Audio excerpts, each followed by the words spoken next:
Episode के starting में हमें हान ट्रेनिंग करते हुए दिखाया जाता है। रनिंग करते हुए हान सोचता है कि ये वर्ल्ड पिक मी अप का है।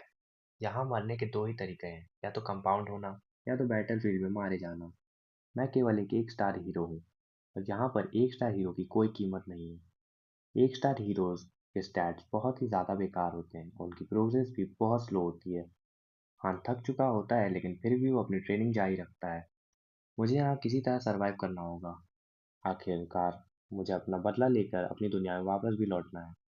रनिंग करने के बाद हान हमें क्रंचेस करते हुए दिखाया जाता है। मुझे केवल फिजिकली ही नहीं, मेंटली भी स्ट्रांग बनना होगा। मुझे बचपन से ही किसी की ज़रूरत नहीं पड़ी, मैं अकेला ही अपने आप को संभाल सकता हूँ। ये सब सोचते हुए हान अपनी ट्रेनिंग कर ही रहा होता है कि उसके पास जेना आकर पूछती है, तुम क्या कर रहे हो? जिस पर हान उसे चिढ़ते हुए कहता है, तुम्हें दिख नहीं रहा मैं ट्रेनिंग कर रहा हूँ। इस पर जेना बोलती है कि मैं केवल तुमसे पूछ रही थी, क्या तुम सीधी तरह जवाब नहीं दे सकते थे? लेकिन फिर जना तुरंत सीरियस होकर बोलती है, मैंने कल रात इसके बारे में सोचा कि हम लोग यहाँ से निकल तो सकते नहीं हैं। और ये बोलते ही जना अपना बो उठा लेती है और बोलती है, मेरे पापा एक हंटर थे, तो आर्चरी मेरी हॉबी है। मैं तुम पर बोझ बिल्कुल नहीं बनने वाली। और वैसे भी रोने धोने से कुछ नहीं होने वाला है। और जना एरो शूट कर देती है। हान बोलता है, तो तुम सरवाइव करना जानती हो क्या? सच में कल तुमने पहली बार किसी से फाइट की थी? जिस पर जना कहती है, हाँ बिल्कुल, मैं हमेशा घर में रहना प्रेफर करती थी। तभी हान जना की स्टेटस विंडो पे ध्यान देता है, जिसमें जना के पास एक लो लेवल की आर्चर स्किल होती है। हान समझ जाता है कि जना को कल लड़ते हुए थोड़ा फायदा हुआ है, जिसके कारण उसके स्टैट्स में 4 पॉइंट्स का इंक्रीमेंट हुआ है। लेकिन हान ये देख कर शॉक हो जाता है कि जना उससे कम लेवल की होकर भी उसके पास उसकी एक यूनिक स्किल थी। हान सोचता है ये लड़की दूसरों की डर से जल्दी ओवरकम कर जाती है और इसे अपना गोल की भी पूरी श्योरिटी है। ये मेरे काफ़ी काम आ सकती है। और ये सब सोचकर हान जना की मदद करने के लिए राजी हो जाता है। तभी जना अपना हाथ आगे बढ़ाकर कहती है, मेरे पापा हमेशा कहा करते थे कि जिंदगी में कनेक्शन बहुत ज़्यादा इंपॉर्टेंट होते हैं। हिचकिचाते हुए ये सही, लेकिन हान भी अपना हाथ आगे बढ़ा देता है। ये सब होने के बाद हान आइजल को आवाज़ देता है। आइजल आते ही हान पर चिल्लाते हुए कहती है, मैंने तुमसे पहले ही बताया था कि मैं काफ़ी बिजी रहती हूँ। हान सोचता है बिजी होने वाले लोग इतनी जल्दी कभी नहीं आ सकते। आइजल आगे कहती है, मैं तुम्हारे किसी भी सवाल का जवाब नहीं देने वाली। अगर तुम्हें कुछ जानना है तो टावर क्लाइंब करो और खुद जान जाओ। तभी हान उसे बीच में टोकते हुए कहता है, क्या इन स्टेटस विंडोज को केवल मैं देख सकता हूँ? आइजल शॉक होती है लेकिन वो ऐसे एक्ट करती है जैसे कि हान की बात उसने सुनी ही नहीं। हान कहता है, इसमें तुम्हारा लेवल 257 दिख रहा है। आइजल बोलती है कि तुम इसे सच में देख सकते हो। लगता है उन्होंने फिर से काफी बड़ी गड़बड़ कर दी है। आइजल के रिएक्शन से हान समझ जाता है कि वो सच बोल रही है और ये गेम की विंडोज केवल हान के अलावा कोई और प्लेयर नहीं देख सकता। हान आइजल से पूछता है कि क्या होगा अगर मास्टर क्विट कर दे। जिस पर आइजल उसे वार्निंग के टोन में बोलती है कि दुआ करो ऐसा कुछ ना हो। लेकिन वो हान को कोई अच्छा जवाब नहीं देती है।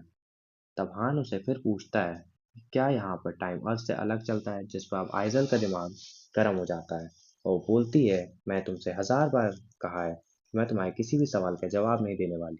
जिस पर हान हंसते हुए कहता है, मतलब मैंने सही कहा। आयरल अपने बाल नोच रही होती है लेकिन हान अपने मन में अलग ही खिचड़ी पका रहा होता है। उसे पता चल जाता है कि जब तक हान आइजल के ऊपर अटैक नहीं करता या मास्टर के ऑर्डर्स के खिलाफ नहीं जाता तब तक आइजल उसका कुछ नहीं कर सकती। यहाँ जेना को कुछ समझ नहीं आ रहा होता है कि ये दोनों किस बारे में बात कर रहे हैं, तो हान उसे सब समझाने लगता है कि हम सबको टावर्स के 100 फ्लोर्स क्लाइम करने होंगे। कोई मास्टर है जो हमें आइजल के थ्रू ऑर्डर देगा और हमें उसके मिशन कंप्लीट करने होंगे। जब हम 100 फ्लोर्स कंप्लीट कर लें तो शायद हम यहाँ से निकल पाएंगे। जिस पर जेना कहती है, इसका मतलब हमें काफी सारे मॉन्स्टर्स से फाइट करनी पड़ेगी। हान कहता है कि यही कारण है कि मैं इतनी ट्रेनिंग कर रहा हूँ। जेना पूछती है कि केवल अब हम ही बचे हैं। जिस पर हान उसे समझाते हुए कहता है कि ऐसा कुछ नहीं है, मास्टर दूसरे लोगों को आगे भी समन करते रहेंगे। हान सोच ही रहा होता है कि मेरी लाइफ अब मेरे डिसीजंस पे डिपेंड करती है, या ये कहूँ कि हम सब की लाइफ अब मास्टर पे डिपेंड करती है। ये सब होने के बाद हमें 3 दिन बाद का सीन दिखाया जाता है, जहाँ हान नोटिस करता है कि इस जगह पर सर्वाइवल की बेसिक चीजें रोज अपने आप समन हो जाती है, जैसे खाना और कपड़े। और यहाँ पर हान एक और चीज समझ पाता है जो उसे पिक मी अप खेलते हुए नहीं समझ आई थी। सेम रैंक होने के बावजूद प्लेयर्स के स्टैट्स में काफी ज्यादा डिफरेंस आ जाता है, जिसका कारण प्लेयर्स की ट्रेनिंग और उनकी मेहनत होती है। हान को अब जाके समझ आया, जैसा अभी चल रहा है, मास्टर जल्दी ही लोगों को 3 कैटेगरी में बांटने वाले हैं, जिसमें पहली कैटेगरी मेंटेलिटी होगी, जिसमें मास्टर उन लोगों को निकालेंगे जो पैनिक सिचुएशन में हार मान लेते हैं। दूसरा आएगा लेवल, जिसमें हाई लेवल हीरोज तो पहले से स्किल्स जानते हैं, दिक्कत आएगी लो लेवल हीरोज। तीसरा आएगा फिजिकल कैपेबिलिटीज, जिसे मैं अभी भी ट्रेन कर रहा हूँ। आगे हमें ट्रेनिंग के 3 दिन बाद का सीन दिखाया जाता है, जिसमें मास्टर फिर से लॉग इन करते हैं। हान भी इतनी ट्रेनिंग के बाद लो लेवल की स्वॉर्ड और शील्ड की स्किल्स एक्वायर कर लेता है। तभी मास्टर समनिंग चालू कर देते हैं। हान बताता है कि एक पार्टी में 5 लोग आ सकते हैं। मास्टर जरूर 3 लोगों को और समन करेंगे, और जैसा कि हान ने कहा, 3 लोग वहाँ पे तुरंत समन हो भी जाते हैं। तो 3 लोग भी पहले आए लोगों की तरह कंफ्यूज होते हैं। तभी जेना उन्हें फाइट के लिए रेडी होने को कहती है। वो लोग कुछ समझ पाए इससे पहले आइजल डंजियन गेट ओपन कर देती है। हान और जेना भी रेडी हो जाते हैं। आइजल नए आए लोगों से अंदर जाने को कहती है, जिसमें एक बंदा उस पर अटैक करने वाला होता है, पर जेना उसे रोक लेती है।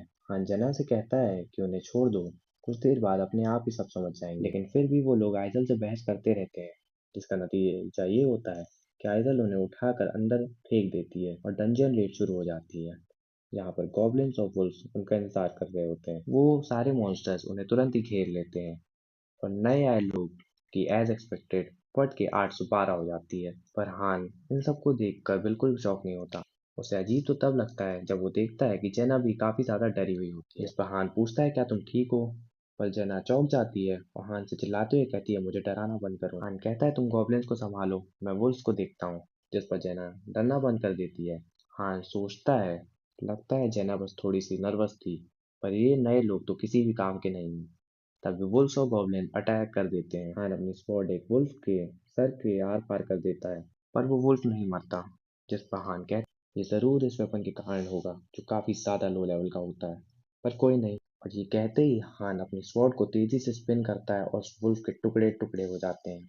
और इसी के साथ ये एपिसोड यहीं पे ख़त्म होता है।